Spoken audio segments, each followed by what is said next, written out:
There's all kinds of promise of violence that Trump is making if he wins. He wants to send out the military to round up people for mass deportations and all of that. And it's looking like some sort of civil conflict and constitutional crisis in the wake of this election. And this is regardless of its outcome. Because you can't fight fascism just with voting. We've got to develop our organizing capacity and hit the streets. It would mean really engaging people in a vast social movement to take a hard look at and confront the deeply entrenched systems of class rule and white supremacism and patriarchy and empire.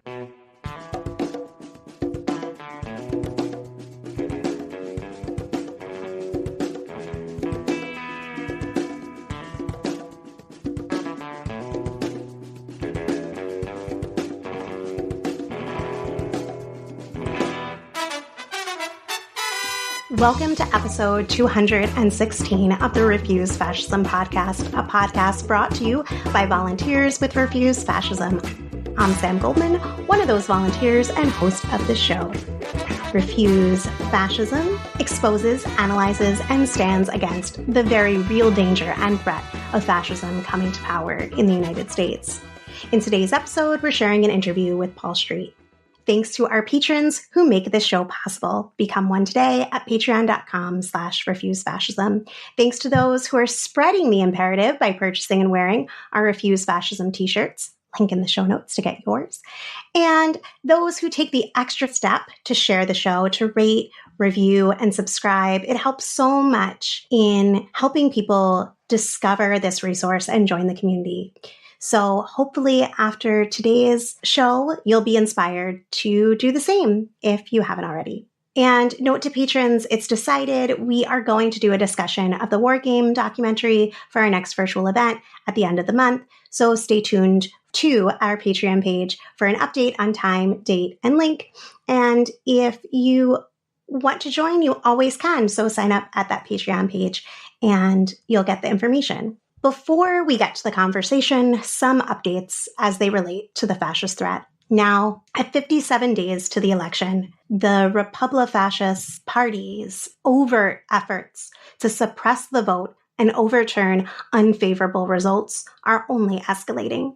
Just yesterday, in a lengthy social post, Trump vowed to go after his political opponents with quote-unquote long-term prison sentences for anyone who cheated, that's in quotes, in 2020 or 2024 elections. He stated, quote, "Those involved in unscrupulous behavior will be sought out, caught, and prosecuted at levels unfortunately never seen before in our country," end quote. Proliferating unhinged conspiracy theories about election fraud, laying the foundation for declaring the election rigged in the event of a Trump electoral loss is a key part of their plans. One of the new most pronounced lies is that non-citizens are going to vote for Democrats, thus, quote unquote, stealing the election. Right now, the House GOP is threatening a government shutdown to force through a voter ID measure based off this deadly lie. The goal here is to create an ecosystem where millions are deluded into believing that if Trump loses, the election was stolen. To force a situation in which people are demanding intervention from Trumpist courts and or Congress and are prepared to commit violence to right this wrong, with the added bonus, in their eyes, of furthering the demonization of immigrants and intimidating non-white voters into not voting.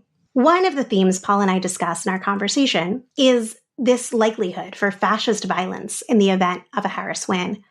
One of the components that adds to the volatility was well articulated by Bob Dreyfus, writing for The Nation, when he stated that the danger is, quote, "Conservative elected officials, sheriffs, and Republican Party offices are tacitly and sometimes even explicitly cooperating with, encouraging, and supporting militia groups.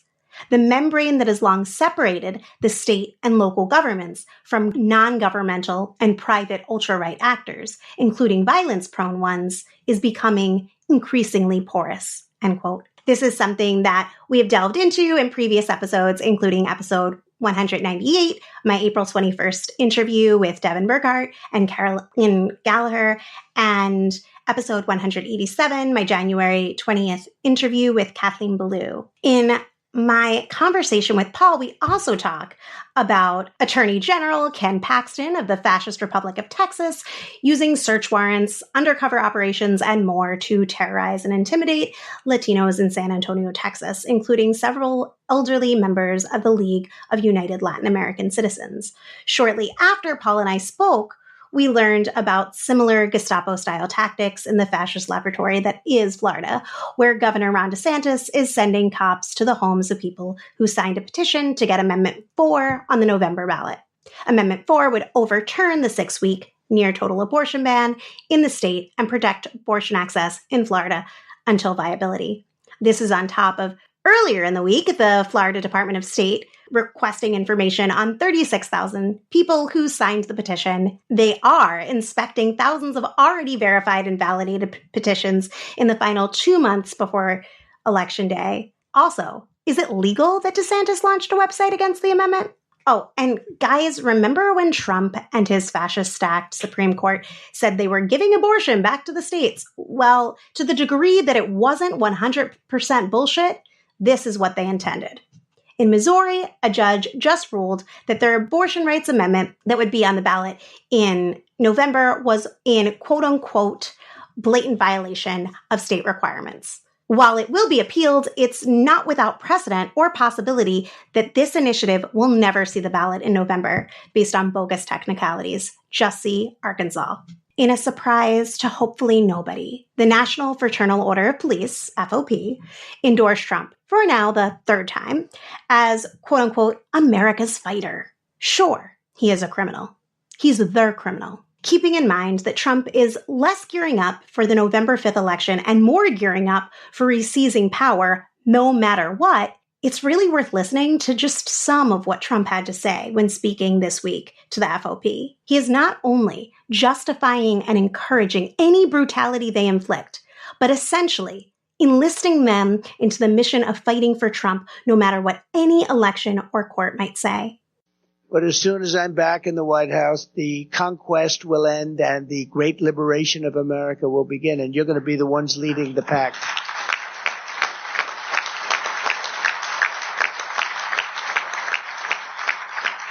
We will take back every single square inch of American territory, and that's been invaded by these migrant gangs. It's been taken over. I mean, real estate patches have been taken over, and this is just the beginning. You haven't seen anything yet because they're just sort of assimilating. And how about what they're doing to our schools? They're going into schools. They're beating the hell out of our other pupils. We're giving them chairs, and we're telling people that have been there, families that have had their children in that school, you can't go to that school anymore. And I hope you, as the greatest people, just as great as there is anybody in their country, I hope you watch for voter fraud. So it starts early, it starts in a week, but I hope you can watch, and you're all over the place. Watch for the voter fraud, because we win. Without voter fraud, we win so easily. Hopefully we're going to win anyway, but we want to keep it down. You can keep it down just by watching, because believe it or not, they're afraid of that badge. They're afraid of you people. They're afraid of that more than anything else. They're afraid. So I hope you can watch. And you may have heard Dick Cheney has endorsed Kamala Harris. Let's be clear. Dick Cheney hasn't changed. Dick personified the Bush agenda more than W himself ever did. An agenda of unending global war for empire, of open torture, of unlimited surveillance, of using evangelicals as a political bludgeon, of ICE, of militarizing the police and the border, of dehumanizing Muslims and Arab people, and so much more.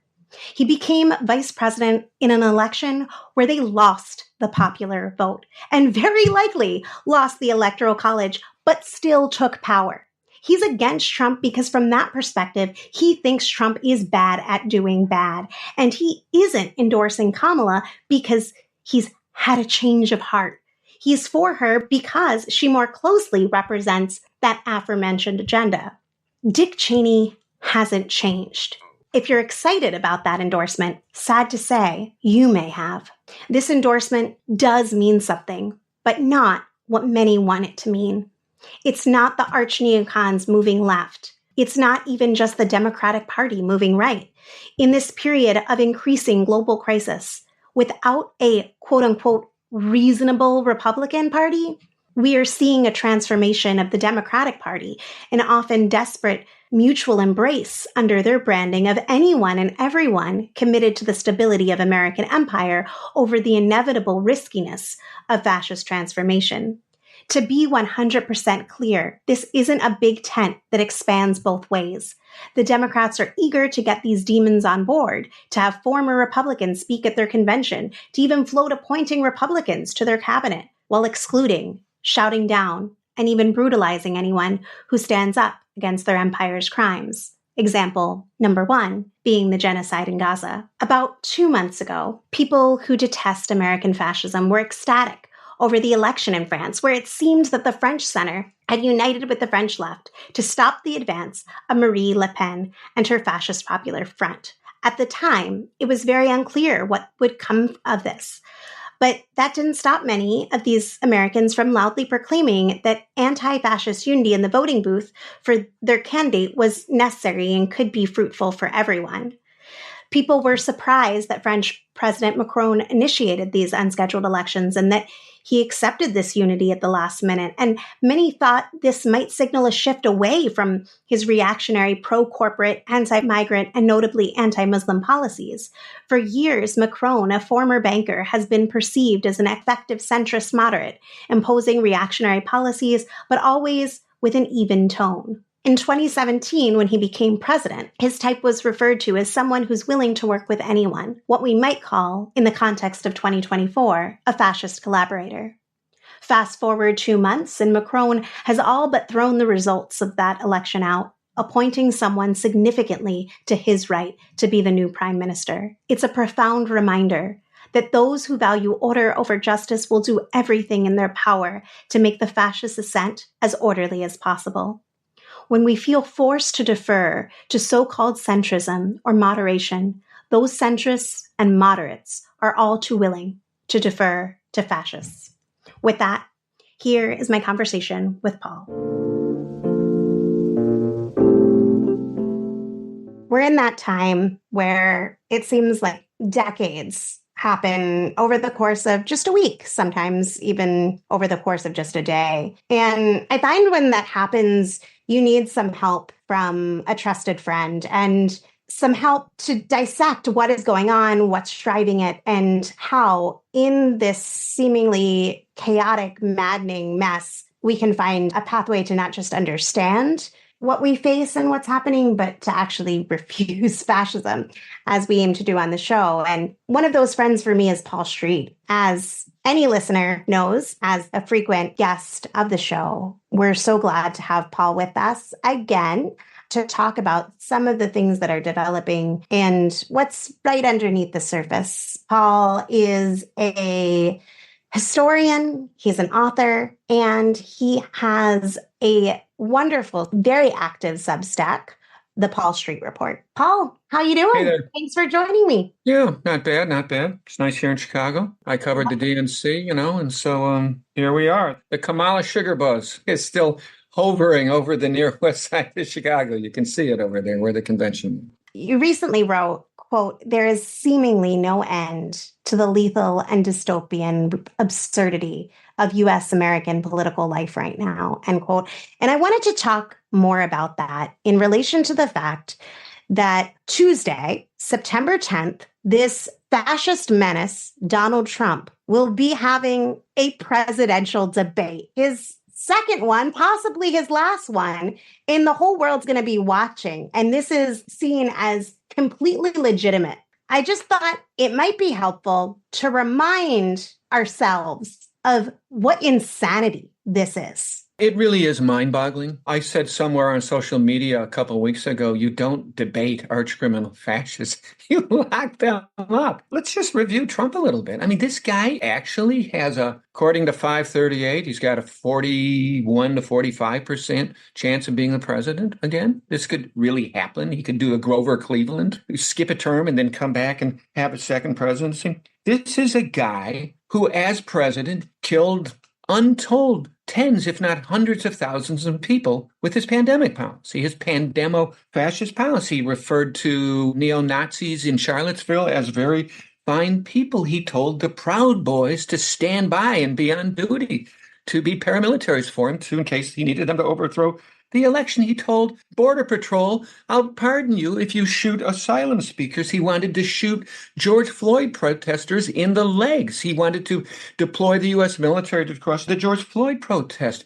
He embraced Kyle Rittenhouse, who shot 2 people dead in Kenosha in a Black Lives protest in August. He sent out unbadged Border Patrol paramilitaries to Portland and Seattle to haul people away in unmarked vans. And then, of course, January 6th, which he wanted to participate in himself. And he wanted Oath Keepers and Proud Boys and 3%ers.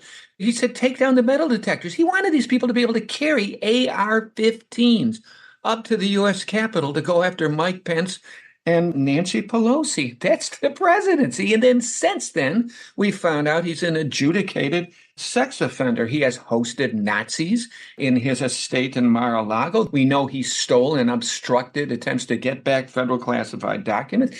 He's been convicted on 34 felony counts in connection with the Stormy Daniels thing. He's been openly channeling Adolf Hitler, Mein Kampf, saying things like brown-skinned immigrants are poisoning the blood of our country, which harkens back to when he was calling African black nations shithole countries and hoping for more immigrants from Norway with pure white Scandinavian blood. He said he wants to clear Marxist vermin out of the country. He will clear out Marxist vermin. This sounds like Hitler talking about Judeo-Bolshevism. And speaking of that, he routinely calls militantly centrist, corporate, capitalist, imperialist Democrats communists. This is a classic fascist narrative, merging everything you're against and merging liberals and centrists in with communism. Now, the election lie is being deepened with the claim that Democrats are opening up open borders in order to bring in supposedly illegal immigrants to vote. There's no evidence for this at all, but he's claiming that. He mocked Nancy Pelosi's husband after a Trumpist broke into their condo in San Francisco and broke the guy's skull. He says he's going to invade Mexico. He says he wants to be a dictator for one day, right? He wants to send in the military to undertake mass deportations and to end crime in one day in the inner city, and on and on and on. And this time, whereas in 2016, he couldn't even believe he won, and he was just gobsmacked about all these establishment Republicans coming around him. This time, he's got the whole Republican policy network led by the Heritage Foundation around him, and they've created this massive document for the full-on Christian white nationalist takeover and makeover of American government and American society. And this guy, we're going to debate him? He has a chance of becoming the president of the United States again. It's just horrifying. It's just mind-boggling. The odds makers right now have got Harris winning. I don't know if they're right or they're wrong. The odds makers certainly had Hillary Clinton winning in 2016, right? They had her at 60-something% and Trump at 30-something%. 538 right now has Kamala at 58% likelihood, and they have Trump at 41%. That means Trump's coming to play batting .410. That's a pretty good batting average in baseball. I suspect that polling data, like in 2016, you have a lot of hidden Trump voters that don't show up in a lot of the polling data. I think it's a nail biter and really could come down to just a few thousand votes, perhaps in the state that you're talking to me from right now, from Pennsylvania. We have this absurd system called the Electoral College, where we really only have a presidential election in 6 or 7 states, and the Democratic candidate effectively has to typically beat the Republican by 4 to 5 percentage points in the national popular vote. So he's not outed by any stretch of the imagination. The Democrats failed to properly and promptly take this guy out of the game, to prosecute him in time. There were a lot of things that you just mentioned that I want to delve deeper into. It is worth speaking, I guess, first to what you just mentioned, that I think anybody who feels, rightly so, that it's completely illegitimate that this fucking fascist is even up for a second go at this with still a real chance to win. The question then begs to be asked is, how did this happen? We've spoken about this before, but where we are now, September, why do you think it is that the Democrats, when faced with a party that, if they are able to get in power again, the Republic Fascist, not only will these Democrats never hold power again, but they will be eliminated from existence. They're being threatened with basically death. I don't want to dance around it, but why haven't they addressed the fascist threat? Just briefly, and you're seeing hints of the kind of shit that would go nationwide potentially in Texas right now. I mean, this far right-wing Christian nationalist Attorney General Paxton has literally undertaken far beyond Nixon style, much more Mussolini-like flat out invasions and seizures of computers and phones. He's gone into the homes of really fairly moderate Latino voting rights activists with LULAC. I'm familiar with LULAC. They go way back. They're not a radical left organization at all on this false Hitlerian, Goebbels-worthy Leviathan lie that they're sneaking immigrants across the border in order to enlist them as Democrats. And they invaded the personal homes and the offices of these people. That's what they do in Texas. Texas has actually engaged in nullification against the U.S. Border Patrol and has actually kept U.S. Border Patrol out of a key section of the Rio Grande border, is engaged in a military confrontation. And this is fascism, okay? What's going on in Iowa and various states with wiping out the teaching of real history, of Black history, of telling the real story about the history of slavery and Jim Crow. The white nationalist whitewashing of American history teaching is very fascistic. The back the blue laws, which make it almost impossible to protest in various red states. I could go on about this stuff. The forced motherhood abortion decision and what's going on in the state. But to really call it out for what it really is seems to be something beyond the willpower and calculations of the Democratic Party. It's really fascinating. I've been engaging liberals at online friendship networks and in real life about this for a while. You're really getting into this Tim Walz narrative that the Republicans are weird. They're weird. They think that's the word to use them.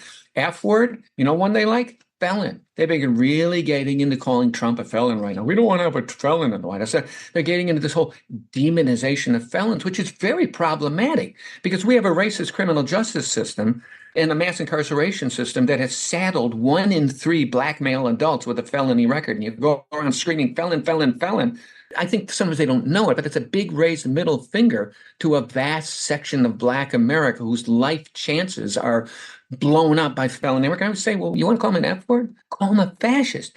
Because he and the party that he's at the head of check off all the boxes for the reasons we've been talking about on the Refuse Fascism podcast for 2 years. Palingenetic ultranationalism, Christian white nationalism, militant patriarchy, anti-intellectualism, border obsession, political violence. Just go down the whole list of the stuff we talk about. Look at the Refuse Fascism definition on the Refuse Fascism website. It's all there. Why won't you call him that? And your leaders, some of your most articulate top spokesmen, they know it. They know that Trump and Trumpism are fascist. Back in 2016, in October, Obama called up Tim Kaine. We know this from the Hulu movie about Hillary Clinton. Called up Tim Kaine in 2016 and said, Tim, this is no time to be a purist. We've got to keep a fascist out of the White House. And then Hillary was listening on the call and she nodded along.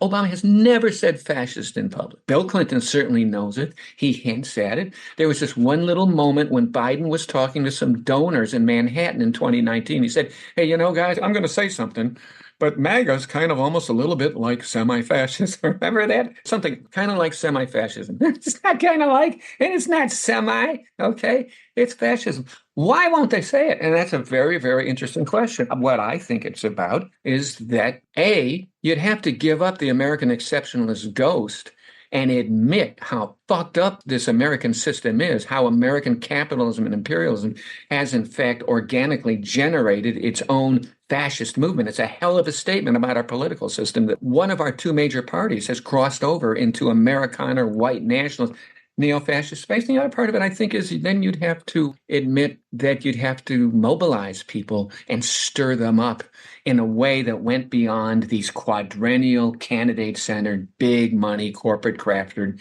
election cycles and telling people that that's all the politics that really matters. Because you can't fight fascism just with voting, and certainly not under the American voting system, which is a minority rule system thanks to the Electoral College and thanks to the Senate malapportionment and all the minority rule things that I've been writing about on Counterpunch in recent weeks. It would mean really engaging people in a vast social movement to take a hard look at and confront the deeply entrenched systems of class rule and white supremacism and patriarchy and empire that all make up the matrix of social and political forces that produce this nightmarish scenario in this country, which is saturated with guns, incidentally, which if we do make this transition, and I have no idea that we're going to or not, to a full consolidation of fascism, there'll never have been a country with as many arms loose in it where that happened. I'm sounding rather dark here and noir, excuse me. Well, I'm not sure what I'm going to say next is going to make it any less dark, but we'll always work together to find the light, not just to make ourselves feel better, but because I do think that there is possibility in this moment that I think there's something radical about always telling the truth about what's really going on. You always start with a real objective situation. Now, a lot of people think that's depressing. I think it's exciting that people can communicate to each other about what's really going on, and it is predicated on the notion that we can and must do something about it. Yeah. One of the things that was striking me in what you were saying and is in a piece that you have up on your Substack, one of the resources that you're directing people to is not your Substack, another Substack from revolutionary Bob Avakian, and some thinking from Avakian on the Obama's role in the DNC, that there will be no frontal confrontation of that this program that's represented by the GOP is a fascist program. And what you were saying about people having to think about what kind of system produces this as a legitimate option, where this could come to power that breeds this, was one point. And then the other point that Avakian raises was what happens if they would call that out?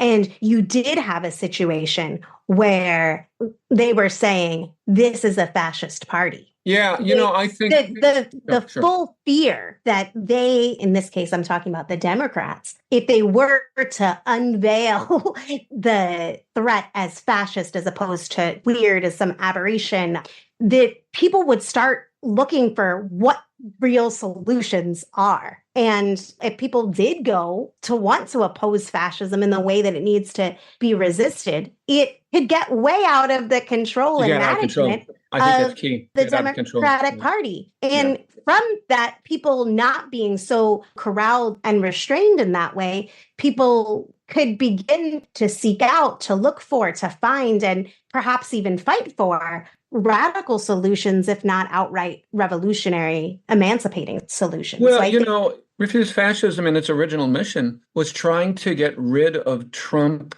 the way he needed to be getting rid of, through mass pressure in the streets and the public squares, and not simply through what Avakian calls the bourgeois electoral bullshit. And I've caught hell on the left from people saying, well, you ended up saying we got to vote for him. I go, we wouldn't have had to vote for him if we got rid of him the right way we needed to. And it was a failed effort, but the noble effort to get millions of people in the streets to get rid of him Puerto Rican style, revolutionary style, wasn't just to get rid of him and to get Democrats into the White House, but rather to completely reconfigure and repolarize American politics and bring the masses into play in a way that would have set whole new terms for politics in this country for all the parties. Now, what I see with Avakian on this question is, yes, this very important point about the Democrats don't want to say and call out fascism because it would mean calling people into action in ways that could get out of their control. I think that's really important. The other thing I see Avakian saying in his Substack commentaries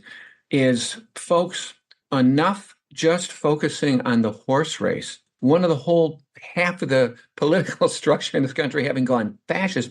Let's get serious about what's going to happen after the election. And there are various scenarios.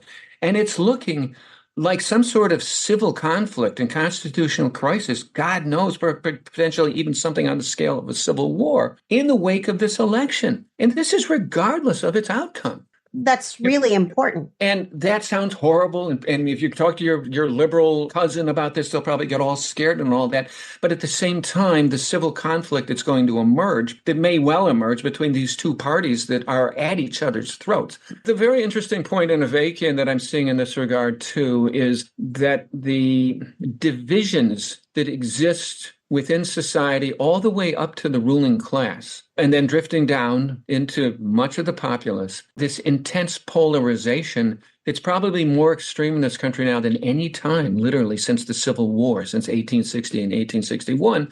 The divisions and the chaos that might emerge from this fraught, conflictual situation might create an opportunity for dedicated, radical forces to try to repolarize the country, not just blue versus red, red versus blue, bourgeois democratic Weimar versus Americana neo-fascist Republicans, but the people against the capitalist imperialist system of class rule that hatched this madness, that hatched both wings of the bird of prey, both of which are dedicated to private ownership and profit of society and of its economy and of its political system, and both of which support this rapacious, endless, cancerous empire that backs genocide in Gaza. Well, I appreciate your perspective and walking us through all of that. I also wanted to lift up what you were saying earlier about what happened in Texas last month, where Attorney General Ken Paxton signed off on a series of Gestapo-style raids across the homes of campaign workers and Democratic Party politicians in multiple counties. The basis of these lies, this utterly xenophobic, racist nonsense about illegal Democratic voters. I just think that it's a story that should be on the front pages, that there were grandmas who had their house raided, their computers stolen through these raids. And that's a fucking ominous sign of more to come. This is September. What you were saying, I just wanted to underscore about the process that is already afoot of one of the two major parties, the Republican Party, actively working on two tracks to re-seize power. And neither of those tracks are fundamentally about getting votes. They are about getting power. And one is a track of quote unquote legal maneuvers that we would detest, but they're working through lawyers to have lawsuits in multiple states, to purge voter rolls, to do all these kind of things through gerrymandering and quote unquote legitimate voter suppression. And then extra legal avenues if necessary, which they've demonstrated multiple times that they are not only willing to do, but prepared to do. I've seen this talked about as what happens on election day, or is it what happens immediately after? I just think that people have to stop fucking around if they think that we can rely on a strategy of trouncing the Republic-fascists by having enough votes, and thereby any attempt to subvert the election, which they're already doing now. Oh, yeah. The Republicans could be averted. And down to the level of county and local precincts. Exactly. They've planted a whole bunch of people in, literally in the counting. And that's another reason not to just think everything's okay because of the polling data. They're going to mess with how the votes are counted in a very intense way. There's also reports out about participation between white nationalist paramilitary. Oh, I just want to finish one thought, Bob. So I wanted to get your take. You wrote, quote, "The nation is careening to some kind of constitutional crisis and potential major civil conflict after the next election." And I'm skipping ahead. "Whose Reich-most wing no longer accepts defeat through mere elections, no matter how tilted to the right the nation's electoral rules are," end quote. And I think that, to me, this is a situation that I think not enough people are thinking about. We now live in a world where just because Harris has more votes, even if they're able to overcome the electoral college that you spoke and all these other factors, even if all that happens, that just because she won doesn't mean that she becomes president. And the danger of what happens that doesn't get resolved through who has more votes. And I know that you've been thinking a lot about that scenario and reading a lot from experts and listening to a lot of different things to understand what that situation might look like. And I wanted to give you an opportunity to give us a little bit of a reality check there. Well, we have a very unusual, is it Stephen Levitsky and Andrew Ziblatt in their recent book, The Tyranny of the Minority? We have an outlier system. It's just extraordinary. Just, put Marxist critique aside and just on elementary bourgeois, Western democratic, one person, one vote terms.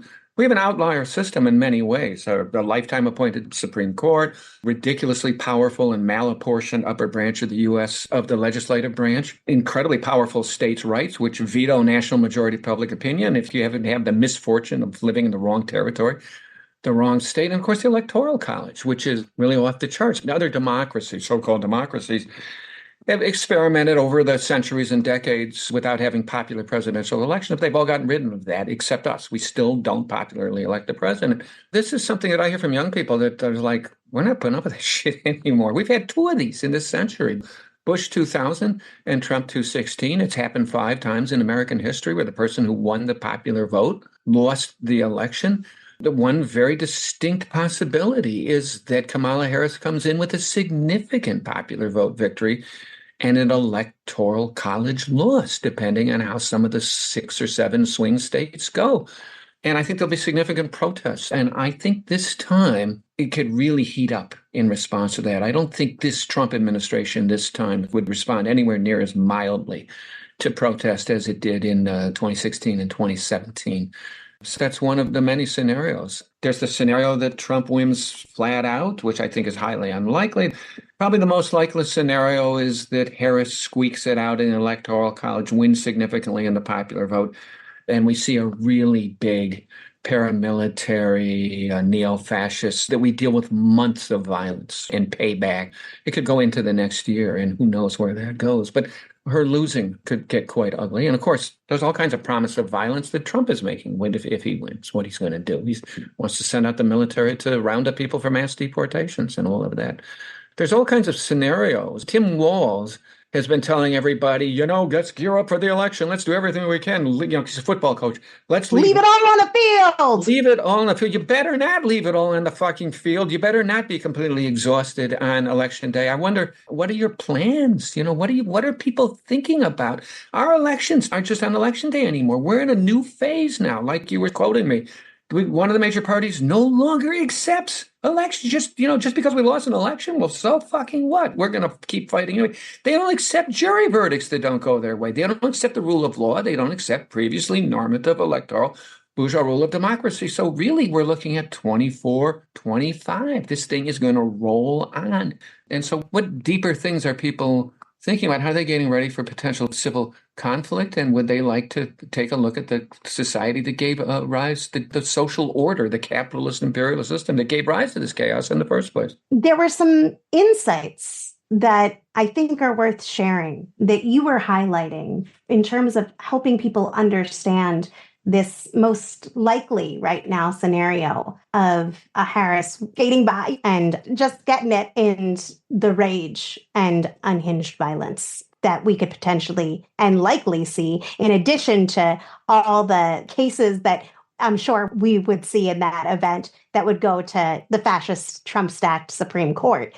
Are there any particulars that you found helpful? I know you had been reading some by Barbara F. Walter and the interview with David Newart about what that scenario might look like and why people need to not be getting caught up or sucked into thinking about this as a horse race, but what happens after. I think a lot about Iowa City, and I think of places like Nashville, or I think of whatever town the University of Missouri is in, or Lawrence, Kansas, these blue zones and red states. I think people should go to their city councils and their mayors, and they should organize, and they should demand a real public safety plan to deal with all these guys that ride around with Ford F-150 pickup trucks where fully loaded means having a AR-15, not just all the goodies for the truck.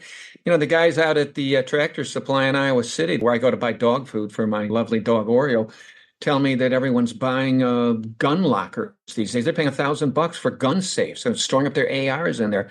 There just seems to be a cluelessness there's a denial about the level of potential violence out there. So that has to go away. That has to stop. And public safety is going to be a really big issue, and moral intervention and all of that kind of stuff. I think that's key. Barbara Walters has sent out some warnings about how the United States is actually very primed, historically and comparatively speaking, for post-election violence, and we should take her very seriously. She's been studying contested elections around the world for years. She's a political scientist, and she had an article in the New Yorker recently. Maybe you can put up for your readers. I can't remember the exact title of it. But what she finds is there are 3 key factors in every society that's had a violently contested election. One is non-parliamentary systems, instead presidential winner-take-all elections. Second one is an aggrieved sense of ethnic difference between contesting parties, and particularly when one of them thinks that they have no chance whatsoever, that their time is running out, that they're moving towards minority.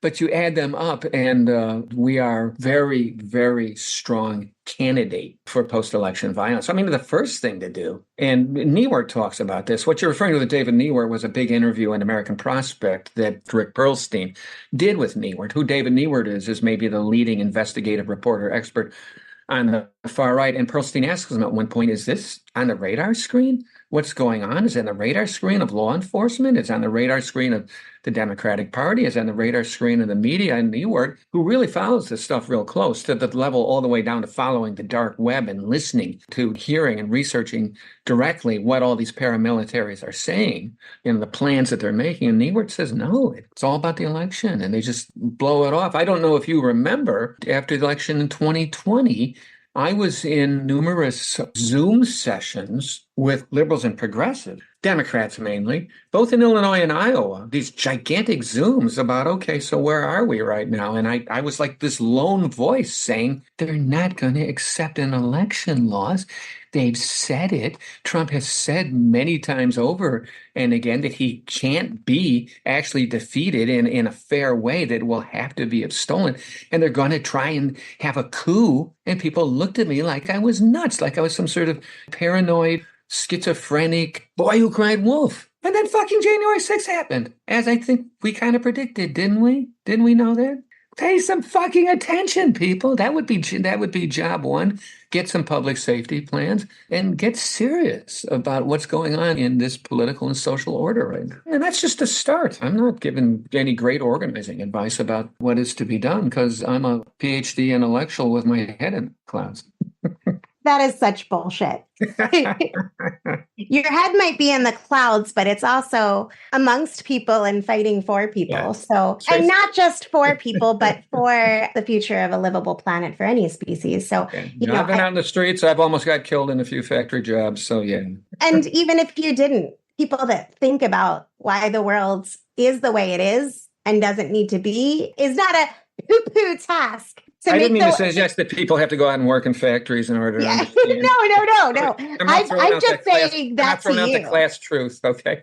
Yeah, I'm just saying that to you. One of the things that the Newart interview, I thought, highlighted well was that the Christian nationalists, which we talked about on last week's episode, movement is going to be a really driving force in the event that there is a Harris win and a Trump loss, and that you won't just see these paramilitary folks showing up with assault weapons at ballot counting centers, although you definitely will, but there's the threat of what he calls domestic terrorism against, I think he names government entities and institutions along with figures that are associated with the Democratic Party and people who would be more likely to be under attack, from immigrants to LGBTQ people that they see as enemies. And that the tip of the spear would be this Christian nationalist movement.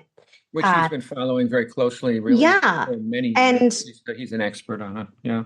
And I think it's really worth noting that, as you were pointing to, that right now, where people see as the guardrail, people see a few guardrails. There's the election, we'll resolve it, guardrail. There's the, if that doesn't, the courts will, which we've seen both of those. They don't exist. Whatever degree of guardrailing they did, they don't guardrail.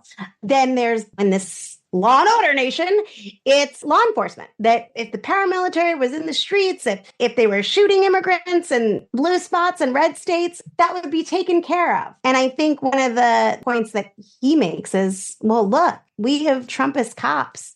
From the local level to the state level. You're talking to me from Philadelphia. Exactly. In the federal level, it goes all the way through. Listen, what are the only wards in Chicago that Trump won in 2016 and 2020? Well, up on the far northwest side in Albany Park and down on the far southwest side of Mount Greenwood. Hey, guess what? That's where the cops live. Or Staten Island in New York City. I'm in Iowa City and I'm in Chicago. You see the resentful, angry, time of fascistic type of guys. They're right outside town in Iowa City, and they ride around in the pickup trucks, and they've got guns racks up there, and they don't like all the gay kids walking around, and they don't like the multi-ethnicity and all the Paki and Indian students and so on, Pakistani and Indian students and all of that. You don't see a lot of those real true blue kind of red state fascists in Chicago, but you do see plenty of fascists. It's called the white cops.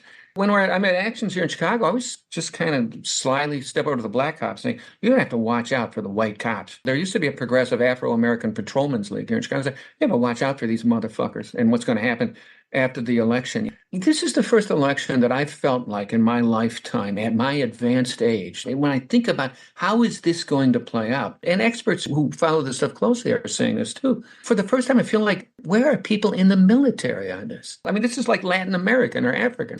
An election is coming up, and we're wondering which side are people in the military going to line up? Are the officer corps constitutionalists, anti-fascists? They study the Constitution and supposedly worship it at West Point, but the rank and file officers are reportedly watching Fox News 24/7 at all of the bases when they're in the workout rooms. They've got Fox News up on TV. Where are these people going to line up? A bunch of them are minorities, right? And they had to exempt the West Point and the Naval Academies from the right-wing anti-affirmative action ruling. They know how many minorities are involved in the military. Where are they going to line up? This is indicative of just how fraught this situation is now, that we actually sit around and think about these things.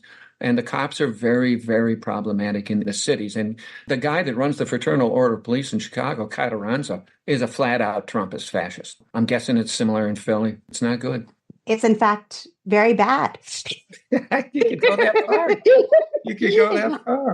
But I think that there's also a lot that people who are not afraid to look at this situation can do. We've had people ask, besides knowing about it and telling other people about this possibility, what could we do or should we do now to prepare for that possibility? Well, we got to develop our organizing capacity and hit the streets. And we got a little bit past this sleep-inducing American exceptionalism that this can't happen here. And I think in Europe, because they have the living graphic history in Germany of the Third Reich and in France of the Vichy regime, which completely capitulated, in Italy of Mussolini, you've actually seen, in response to the menace of fascism advancing its political profile and presence in their national governments, you've seen tens and hundreds of thousands of people come out in the streets and just say no.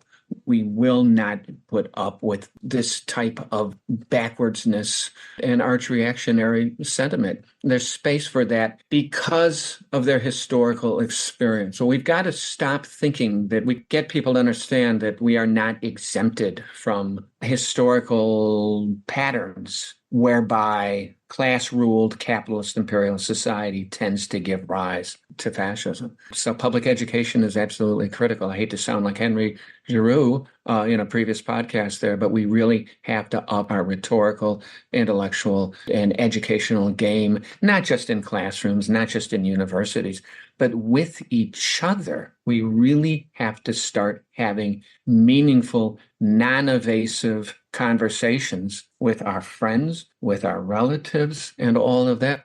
Well, I want to thank you, Paul, for taking the time to chat with me, to sort some things out, to give us a lot to think about, to read further, to listen to. If there was anything that we didn't talk about that you wanted to mention, I want to give you the space to do so. And most importantly, I wanted to give you the opportunity to talk a little bit about ways that people can connect more with your work and the community that you're building with the Paul Street Report. Well, I think we covered most of what I was thinking we were going to talk about. In terms of that last thing you just mentioned, Paul Street Report, it's a Substack. I'm trying to get more people to be subscribers, and particularly to be paid subscribers, so that we can keep it going into this throwdown year, and this, which I think is going to extend into next year. I think this stuff is really heating up and really intensifying. So it's called the the Paul Street Report, and I just found out I can do videos with it, not just audios. So it's the coolest Substack out there. I've got rock and roll. I play a little music on it. Like I said, I've got video on it, do a little poetry. It's a many-sided forum, so let's put it that way. Let's jump on board here. Thanks, Paul. You bet. I wanted to share a couple more thoughts on what people can do to prepare. One thing we can say for sure right now is that having networks and communities of people wrangling with what's happening, what could happen, makes a difference, including specifically to quickly mobilize actions that bring society to a halt through nonviolent, massive, sustained protests if Trump and the MAGA Republicans take power in 2025 or make moves to overturn election results. Right now, I think it also means not allowing the vicious, lethal anti-immigrant rhetoric to go on unopposed. Working to defend immigrants now, building up networks and supporting those working to defend the rights of non-white people to vote, setting up plans to protect oppressed peoples, especially immigrants living in red and purple states and those where power is contested.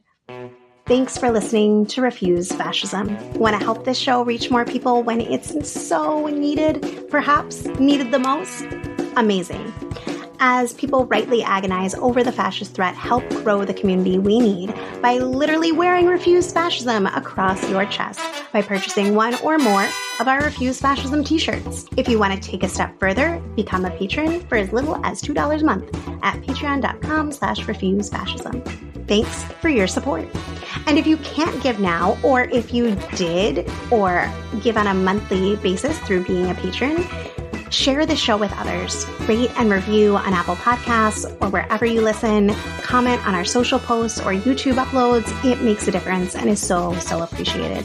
And of course, follow, subscribe wherever you listen so you never miss an episode. As always, we love hearing from you. Find us on social media at Refuse Fascism. Find us on YouTube at Refuse_Fascism. Be sure to hit that subscribe button if YouTube is your thing, or leave a voicemail. Just see the link in the show notes.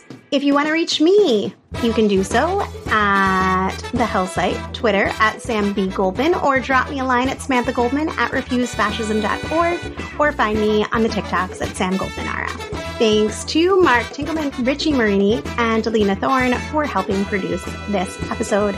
Thanks to incredible volunteers, we have transcripts available for each show, so be sure to visit refusefascism.org and sign up to get them in your inbox. Oh, and if you want to help with editing the AI transcripts, let me know. Send me an email. Let us know on social media. Send us a DM. Until next Sunday, in the name of humanity, we refuse to accept a fascist America.